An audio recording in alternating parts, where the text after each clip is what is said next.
Well, Shane, one man who knows what it's like to win a Golden Slipper, we've done a special story on this week. His name's Johnny Wade. I guess it's every jockey's worst nightmare to have a race fall bad enough to end your career. Well, for Johnny Wade of Newcastle, the nightmare became reality. After winning the 1977 Golden Slipper aboard the Great Luskin Star, Wade's career was cut horribly short one August afternoon at Bundamba. He now trains a team of horses at Newcastle, but each year around this time, it's impossible not to think of the glory days.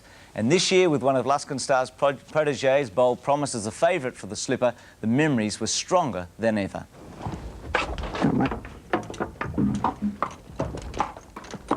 Hey, John. It's just after 5 a.m. and Johnny Wade is living his greatest passion. So you can go 3/4 5. Yeah, work and go the last two. He's a trainer now, getting around with the help of a walking stick.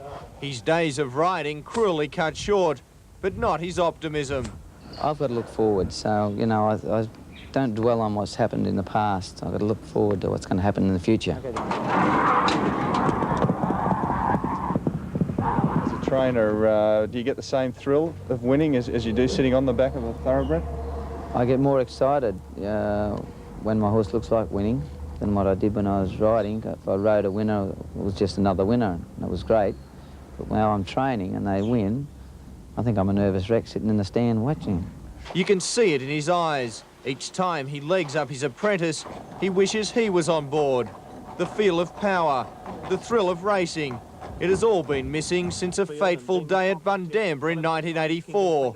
Riding Coppertip, it would be his last day as a jockey. 750 metres out, and the leader's secret symbol, a couple of lengths in front. Oh, there's a couple down. There's a couple down over on the side there. Painter Rose, one of them. There's three down. Painter Rose, watch him go, and another one down as well, maybe Coppertip. It's just unfortunate. I've seen falls and I've seen bad falls, and yet the jockeys get up and they walk away and nothing wrong. I've had a little simple fall that just was nothing. No, I couldn't move. It sort of upsets me sometimes, but, you know, not too bad. The fall left him with a shattered hip, a broken collarbone and punctured lungs. Incredibly, yesterday in the Channel 7 studios, John Wade watched for the first time the accident which ended his career. Symbol, a couple of lengths in front. Oh, there's a couple down. There's a couple down over on the side there. Painter Rose, one of them. There's three down. Painter Rose, watch him go, and another one down as well, maybe Coppertip. John, it's the first time you've seen it in 7 years. How do you feel? Well, I can just see what happened there. I was looking at it. That horse in front of me looks like he's hit the running rail, and I've had to check back off him. But that's, you know, when you're looking at something for 7 years and you haven't seen it before, you know, makes you feel a bit squirmy in the stomach. What sort of feelings have you got? Well, I think to start with, there should have been an inquiry properly into it, which never happened, and this is why I'm glad to see the video for the first time. Is it sad to look back on it? It is, yeah. I was out of action for a long time. Well, I've finished me as far as riding's gone. But I was out of action in a lot of pain for 2 years of it. I'm out of the pain that I used to get for that time. And I've practically got nothing. So, you know, it makes you look back at what happens, you know. What did that race fall cost you? I'd hate to think. I would hate to think. No, I don't know. He left the course that day a battler, with a life of dreams still unfulfilled, except for the memory of a great little colt by the name of Luskin Star. But Luskin Star had raced past Blazing Saddles in the closing stages, and Luskin Star is going to win pulling up. Lloyd Boyle will get up for second, but a very, very impressive win by Luskin Star is won by 6 lengths. What was so special about him? His acceleration at the finish. It didn't matter how he's travelling through a race.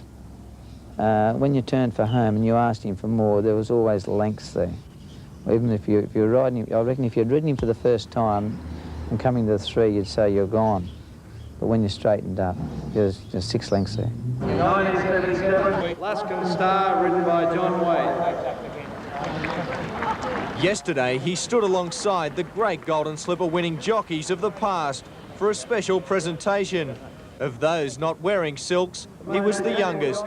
It's more than feasible that he could have been riding in yesterday's Slipper, possibly taking home a fee of more than $100,000, a fortune in comparison to the $3,000 he collected for riding Luskin Star to glory. What would you give to be on the back of one of these things today in race 4? Quite a bit if it was Bold Promise. Well, I like Bold Promise because he's by Luskin Star, and I'll stick with him. I like Pippi War because I think it was a very good win here the other day. And I'll throw Maxi Lees in for third because I've got to stick with the strength. A couple of the riders not happy, but they're off in the slipper. Bold Promise missed the kick. Bold Promise is a clear last out of the starting gate. Vionnet tackled by Terse and Canonise. It's another one for Shane Dye. Terse wins the slipper. Terse beat Canonise. Third, Big Dreams. Fourth, Vionnet, who ran a big race. The emotions of the world's greatest race for 2-year-olds also encourages dreams.